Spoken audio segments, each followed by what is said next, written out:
Big ups, peep. It's Raj Groves. Believe in Chelsea FC. And stop me if you've heard this before, but Chelsea fans are pissed.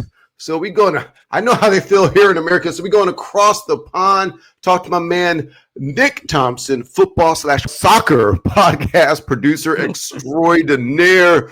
Nick, what's good? How you doing, man? Hey, I'm good. Thank you. Nice to meet you. You okay? Oh, well, I'd be doing better if my club wasn't run like a circus, but I'm starting to get used to it. And speaking of that, listen, I know American Chelsea fans are fed up with American owner Todd Boehly in Clear Lake. What do Chelsea fans in England think about this ownership / sporting director situation? Yeah, well, they're not sure. I mean, English football fans are very they don't really like change, and they like tradition. So when things are being changed, even if there's lots of money or exciting players that are being offered, they're still a bit cautious. But of course, when Chelsea were in the title race, not long ago, they were second in the league. People are thinking, maybe this owner, maybe he knows what he's doing. In my opinion, maybe unsurprisingly, they're not in the title race anymore, but still they're fourth in the table. Manchester City maybe will probably catch up. But yeah, I think Chelsea fans are used to, as you put it, like the circus and the drama of being a Chelsea fan. But it's better than supporting a boring team, right? So yeah, supporting a boring team. I'm gonna get to your team you support as well, which are, of course, you have a bit of situations over there as well. Do you trust in this ownership, Todd Boehly and company, to get Chelsea back to prominence? And when I say that, I don't mean, fighting to finish sixth like we did last year, struggling, just trying to hold on to fourth, but where we're not even challenging for Champions League. How about just get us in the Champions League, not in the Conference League, Nick? Do you trust this ownership to do that? Not really. It doesn't mean that they won't, but I say that more because I remember growing up watching the English Premier League when there was like two really good teams, maybe Manchester United and Arsenal, but now there's like 8, 9, 10. It's so difficult to get that top 4 spot.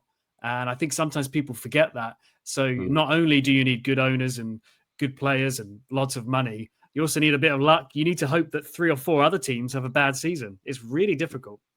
Yeah, it is really difficult. Speaking of having a bad season, now, correct me if I'm wrong, you Man United, you just mentioned them as a young lad out in England growing up. That is your squad, right? I know you used to have a podcast affiliated with them and help do that. Let me explain. It's complicated. I live in Manchester. If you look out my window right now, that's Manchester. You can see that's rush hour traffic in Manchester. Oh, wow. And I used to work for Manchester United as their podcast producer. Yep. So I do have that connection with the club, but growing up, they weren't actually my team. And I'm going to tell you who my team are. You'll approve of the color, but you might not even know who they are. They're in the Championship in the 2nd division. My team are actually Sheffield Wednesday. Oh yeah, I know Sheffield Wednesday. I actually controlled them at FIFA in a career mode manager. I always go down and try and come up with the team, and I needed a shot team. And that was a perfect shit team. That would be a challenge to get them up into the Premier League. Yeah, it took a while, but we did it. All right, Nick. Well, you did work for the Man U podcast. Who do you trust to return? Now, I don't care about the table as much. I know Man United is down there, but who do you trust to turn it around sooner? Man United or Chelsea? Chelsea, because I think they have less work to do to turn it around. And like Chelsea have got, they made lots of signings, some players that might not ever really feature in the first team, but they've probably got maybe the best player in the Premier League, Cole Palmer. So, Chelsea, they're doing more things right than Manchester United. But I think Manchester United, it's like, what's the analogy? Like turning around a huge cargo ship. It just takes a long time. And I think it's a big job. And even Sir Jim Ratcliffe, who's now taken over, not a majority stake, but he's running the show really at Manchester United. He's not a young man, and he might not even ever see, he might not live to see them fully back to where they were before. I think they will at some point, but Chelsea have got more of a chance at the moment. Okay, now you spoke of transfers, and Chelsea has been very busy. At one point, we had so much like unnecessary depth at different positions. This previous transfer window in January, of course, came and went. And the big story in West London, at least for my guys, were the number 9, the striker position. What are we going to do? Yes, we've got Nicholas Jackson, but he's taken the last month and a half off from scoring goals. He decided not to. But we've got an unproven teenager in Mark Yu. And then we have my man Nguku, who was a man with no position on the pitch, especially in Maresca's system. So what did we do? We didn't do nothing. Now look at us. Freaking Nicholas Jackson's in a hospital bed taking pictures. He's going to be out until April. Mark Yu, who's a teenager, unproven, he's banged up. He did the splits on the slippery field, and Maresca said, of course, he'd be okay. No one's okay when you do it splits. And then Nguku, of course, we don't know what we're going to do. So it came and went. Are Chelsea screwed at the number 9? Did they bottle it during this transfer window? Yeah, well, did they bottle it? Maybe just a sensible signing wasn't an option. And is that very Chelsea to make sensible decisions? Maybe not. But it hasn't held us back before, Nick. It hasn't held us back before. Well, you sign enough players, and some of them are going to be successes, like Cole Palmer. Like, can you believe Man City let him go for around £40 million? But this is Nkunku's time, right? There was a lot of talk of Nkunku leaving, but I think Chelsea have got a better striker situation than Arsenal have got right now, because a similar situation. Arsenal don't have any strikers really anyway, and the ones who are scoring goals are now injured. It's time for Nkunku to step up with the other players being injured.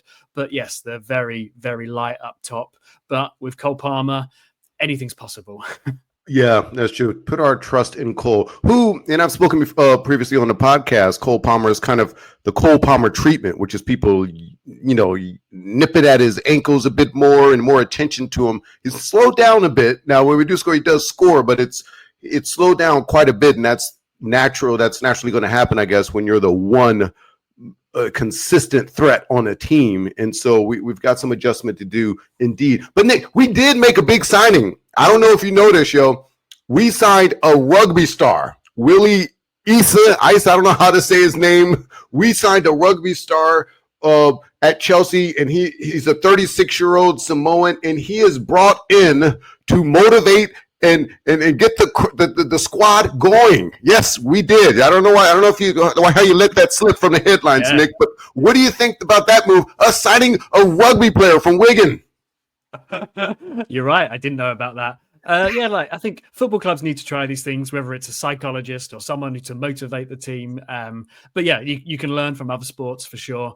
But really, what Chelsea and bigger teams like Manchester United really should be doing is looking at what teams like Brighton, like what they do. Like they're all about the data. Like they find these players from corners of the world where other clubs didn't know these players exist. They buy them for like 5 or 10 million pounds or US dollars and sell them for 10 times that, of course, like Caicedo to Chelsea. So other teams need to try to catch up with that. But it is difficult because when a Chelsea or Manchester United say to like a South American team, oh yeah, we want to buy your player and we'll give you $5-10 million for him, they think, well, you've got more money than that. We'll charge you 5-6 times that. So it is difficult. But yeah, what teams like Brighton have done is really clever, signing very, very good players and then selling them on for a massive profit later. Yeah, well, I think Chelsea definitely have noticed Brighton since we've had a former coach, Potter. We've taken some of their other assistants. We've signed Caicedo, Cucurella, and of course we play Brighton coming up here. So in all this, I just can't blame Enzo Maresca. I feel like his hands are tied. It's a situation where the owners, they're going to sign someone, and I don't know how much input he has, but I really feel for the guy. I think he's done a good job. Can I ask you a question? How do you think the rest of the season will go for Chelsea? Well, I wasn't one of those who thought, okay, we are title contenders, especially when Liverpool had a game in hand. I mean, it was, come on, guys, and we still hadn't beaten Liverpool, Man City, which we've lost to twice now, Arsenal, we hadn't beaten. So my whole goal this season it's top 4 or nothing. We got to get top 4. With Man City waking up a little, although that was a shocking match yesterday, which you and I spoke briefly about, amazing match. But that was against, of course, look who they were playing. So tough match. I'm nervous the top four. We're a Cucurella injury away from not having a left back since we let Ronaldo Vega go. We've done the Brighton thing where we're signing guys and selling them just for profit, but we're not replacing them. And that's my concern. This ownership, I'm not sure if their goal is to get us back to prominence or to make a profit. And I'd like to, the fan in me says top four, but I'm really nervous, Nick. And I like Maresca. I think he's done a decent job. There's some games he refuses to make subs until the 80th minute. I'd like to see him adjust earlier, but I don't put it on him. I want to see him stay. I hope he doesn't get frustrated like Poch and just say, hey, I'm done with this, And that's my opinion of it. So I'm hoping. Good. Yeah, top four is possible, but yeah, Manchester City are catching up, I think. Yeah, and speaking of Man City, so let's talk. We've already played them twice, so of course we lost to them twice. Catching up, it was rough in the beginning. Their defense and just wow, that game, Edison. I swear, if you've seen Scooby Doo before, you watched Scooby Doo, and at the end where they unmasked a villain. If us Chelsea fans went up there and unmasked, I'm like, it was Robert Sanchez. Like just one bonehead decision can cost you a squad. But I think Man City has too much quality to be a fifth place or not in a Champions League spot. I do think they will pass us. And unfortunately, that leaves the team ahead. Liverpool ain't coming back. I guess Nottingham Forest is who I'm aiming at. Maybe Nottingham Forest will stop winning one day, but they keep winning. But then again, look at Arsenal. I mean, maybe people are thinking, top four for sure. But like we just discussed, they don't have any goal scorers available. Yeah, they don't. But Nottingham is one of those teams you mentioned at the beginning of the pod that it's not about the big four or the big six that they call it. Each year there's someone that's just going to come up out of nowhere. And maybe Nottingham is that team this year that will sustain that top four form. And that's got to be worrisome for Chelsea because, like you said, Man City is right on their tail. Yeah, now, absolutely. Nick, so I see yourself all over the place, dude. You're all over the place with fans doing fun stuff. Of course, we're on with Nick Thomson, football, soccer podcast producer. When I say football Americans, and a lot of Americans watch this, that's what they call it in England. Don't get confused. He's not covering the Chiefs versus Eagles. He wasn't at the Super Bowl. I'm talking about English football, all right? Because we kick the ball with our feet. Yes. We primarily the quarterback never kicks the ball. The quarterback has the ball in NFL every single play, never kicks it, and we call it football. I don't get it. So tell me about your work and what you do and why the hell you're all over the place, man. I love it. Yeah, thank you. Thanks for asking. I've recently, as well as now I don't work at Manchester United anymore. I'm a freelance podcast producer, and I do work on several different podcasts as like my day job. But I've been doing my own project where I've been searching for the true meaning of football. And maybe, hopefully, you can relate to this. Where you said earlier, Chelsea can be following Chelsea ups and downs. It's a roller coaster. Can be a bit of a circus with owners who might be doing a good job or might not be doing a good job or suspicious characters. Anyway, but this project I'm doing is a podcast series called Around the World in 90 Minutes. And I'm searching for the true meaning of football. So don't get me wrong. The Premier League is the most popular soccer league in the world for good reason. Sure. It's entertaining. It is good. It's brilliant.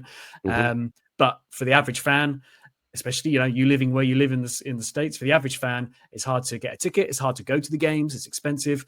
And so some people can feel like they're losing that connection with their favorite team. This project is all about trying to find that connection again. And I'm visiting some weird and wonderful teams around the world, some that people may not have heard of before, but they're not big, they're not successful, they're not rich, but they have really fascinating stories and a really strong fan connection. I can tell you one story if it's okay, if we have time. Let's do it. So there's a team in Madrid, not Real Madrid, not Atletico Madrid.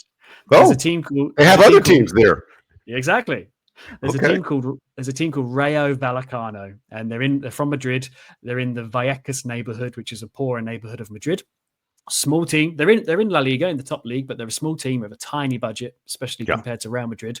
And there's a true story which I learned when I was there in 2014. There was because it's a really tight-knit community there. Everyone knows each other. The players, people that live there, everyone knows each other. It's a true story. There's an old lady, a widow. Her name was Carmen, and she was in trouble with the bank because her son took out a mortgage on her house, and to guarantee he'd pay it back, he put his mother's house up as collateral damage. He couldn't pay his mortgage. She was going to lose her house. And then the coach of the local team, Rayo Vallecano, he said, we can't let this happen. So him and the players Bear in mind, they're not a rich team. Him and the players all got together, put some money in, and they paid off her debt.